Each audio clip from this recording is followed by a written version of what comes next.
Micro finance కేసులో ముమ్మర దర్యాప్తు కొనసాగుతోంది. నల్గొండలో ఉన్న హేమాకాంత్ రెడ్డిని సైబరాబాద్ పోలీసులు అరెస్ట్ చేశారు. ఇప్పటికే ప్రధాన నిందితుడు రమావత్ మధు పోలీసుల అదుపులో ఉన్నాడు.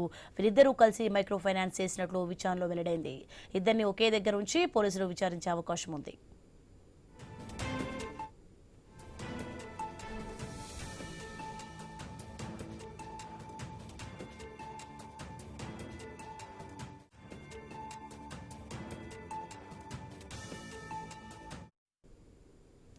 మైక్రో ఫైనాన్స్ కేసులో ముమ్మర దర్యాప్తు కొనసాగుతుంది. ఇక నల్గొండలో ఉన్న హేమాకాంత్ రెడ్డిని సైబరాబాద్ పోలీసులు అరెస్ట్ చేసిన దృశ్యాలు మనం చూడొచ్చు. రైట్గా ఇదే అంశానికి సంబంధించి మరింత సమాచారం మా ప్రతినిధి రత్నకుమార్ అందిస్తారు. ఎస్ రత్నకుమార్, ఆ నిందితుడు ఏమంటున్నారు ప్రెసెంట్ ఇప్పుడు?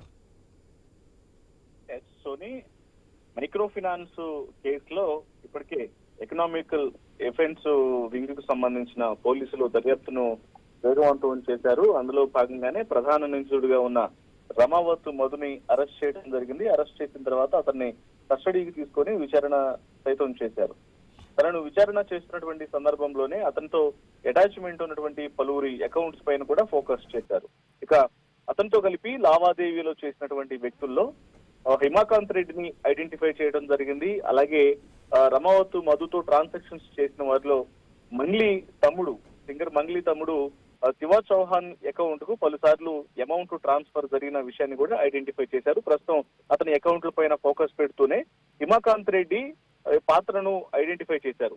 హిమాకాంత్ రెడ్డి మొదట్లో అతనితో లావాదేవీలు అనేవి జరిపి యొక్క మైక్రో ఫైనాన్స్ సంబంధించినటువంటి కార్యకలాపాలను కొనసాగించిన తర్వాత తాను మరలా బాధితుల తరపున తాను ఫైట్ చేస్తానంటూ కూడా వచ్చి ఫైట్ చేస్తాను అని బయటకు వచ్చినప్పటికీ కూడా తను మొదట్లోనే ఈ క్రైమ్ లో తన యొక్క పాత్ర కూడా ఉంది అనేది పోలీసులు నోటీసులోకి వచ్చింది. ఇక అందులో భాగంగానే రమావత్ మధు, హిమాకాంత్ రెడ్డి ఇద్దరు కలిసి ఈ మైక్రో ఫైనాన్స్ చేసిన విషయాన్ని కన్ఫర్మ్ చేసుకున్న తర్వాత ఈ కేసులోనే హిమాకాంత్ రెడ్డిని నల్గొండలో యుఓడబ్ల్యూ పోలీసులు అరెస్ట్ చేసినట్లు సమాచారం అనేది అందుతోంది.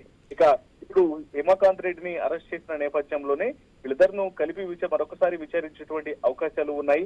దాదాపు 100 కోట్ల రూపాయలు వీళ్ళు అమాయకుల దగ్గర నుంచి వసూలు చేసి మైక్రో ఫైనాన్స్ పేరుతో మోసం చేసినటువంటి కేసుకు సంబంధించి దర్యాప్తును మరింత వేగవంతం చేసే అవకాశాలు ఉన్నాయి ఈ అరెస్టుతో. Right, thanks for the information Ratnakumar.